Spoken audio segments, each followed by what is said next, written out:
All right, let's jump back in time. We're going all the way to 1962 to look at a document that, honestly, it didn't just predict the future of computing, it literally handed us the blueprint for building it. We're talking about Douglas Engelbart's report, Augmenting Human Intellect. And you're going to be shocked at how relevant it still is today. So this quote really gets to the heart of what Engelbart was trying to solve. Think about this. Over 60 years ago, he's looking around and seeing that the world's problems, all these massive challenges, were growing way faster than our ability to keep up.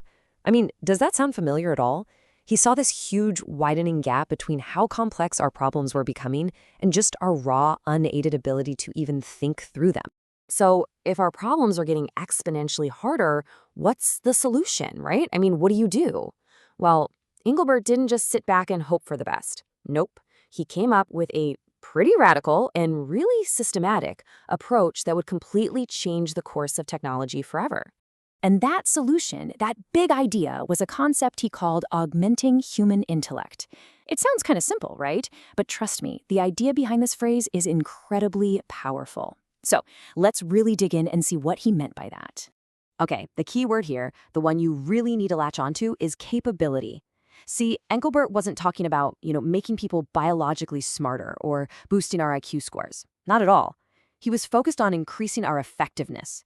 He wanted to improve our ability to wrap our heads around complex situations faster, to come up with better solutions, and maybe even solve problems that before we thought were just unsolvable. So the big idea here, the real shift, is that it's not about changing the human. It's about changing the system the human is working in. The goal was to build this almost symbiotic relationship between a person and their tools. Where 1 + 1 doesn't equal 2, it equals 10. The person and the system together become way more capable than either one could ever be on its own. And that, right there, is a total game changer in how we think about this stuff. So how do you actually do this? Well, he laid out a whole conceptual framework for it. He called it the H-LAM/T system. And yeah, I know that looks a little technical, maybe a little intimidating, but it's actually a super intuitive way to think about how we get anything done. So H-LAM-T, what does that even stand for? It's the human working with their language, their artifacts, and their methodology. And it's all tied together through training. Engelbart's big point was that you can't just improve one of these things by itself and expect a miracle. To get those huge leaps in capability, you have to treat it all as one single integrated system. All right, let's break this down piece by piece. First up, you've got the human. That's you, right at the center of everything. Then you've got your artifacts. These are your tools. Could be a pencil, could be a supercomputer.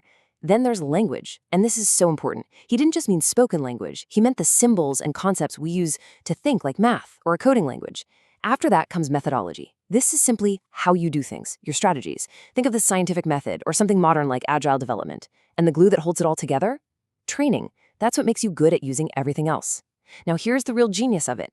Engelbart saw that these aren't separate buckets. You improve one thing, say you get a new artifact, a new piece of software.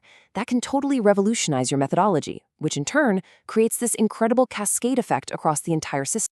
Okay, I get it. This all sounds pretty high level, pretty abstract, right? Engelbart knew that too. So to bring this vision down to earth and make it totally concrete, he did something you almost never see in a technical paper. He told a story. He wrote a little piece of fiction. He basically asked everyone reading to imagine an architect, but in the future, working in a way that was just completely new. And this wasn't some wild fantasy. It was a super detailed thought experiment designed to show exactly what an augmented professional could look like. And remember, we're talking 1962 here. Just keep that date in your head. So here's the world he painted. Picture this. The architect is sitting at his desk, and in front of him is a massive visual display screen. That's his main workspace. He talks to a computer, which he calls his clerk, using a keyboard and, get this, a pointer device to interact with things on the screen. He can pull up different views of the building site, like instantly. In 1962, this was straight up science fiction, no question. And the way he works? It's totally transformed. The architect isn't just drawing lines anymore. He's entering specifications, and the building just takes shape right there on the screen. He wants to move the whole structure 5 feet to the left? Bam! Simple command. He needs to check a spec in some dense technical handbook? He just asks his clerk to pull it up. And his notes? They're not a messy pile of paper. They're what he called an ever more detailed interlinked structure. Think about that. And it gets even crazier, even more powerful. The system isn't just for drawing. It's for deep analysis. The architect can literally ask the clerk, hey, will the sun's glare from this window cause a problem for drivers at 6 a.m. in July? And it calculates the answer. He can run simulations of how people will walk through the building to find traffic jams before a single brick is laid. And the final design? It's not a stack of blueprints. It's a full-on digital model that the client can actually walk through and explore themselves. Okay, so now for the big reveal. Let's translate his 1962 sci-fi vision into our 2025 reality. That visual display screen, that's just our high-res monitor. The clerk, that's the AI-powered software we use constantly. The pointer? Well, that became the computer mouse, which, by the way, Engelbart himself would go on to invent. And that digital design manual? Today we just call that a CAD file or a bin model. He literally laid out our entire modern workflow 60 years before it happened. Look, this wasn't just some lucky guess, right? This wasn't a fluke. Engelbart's framework had a direct, massive, and profound impact on the world we live in. It became like a North Star for an entire generation of innovators who came after him. I mean it when I say this paper was a blueprint. It wasn't just theory. It laid out the goals, the entire philosophy for a completely new kind of computing.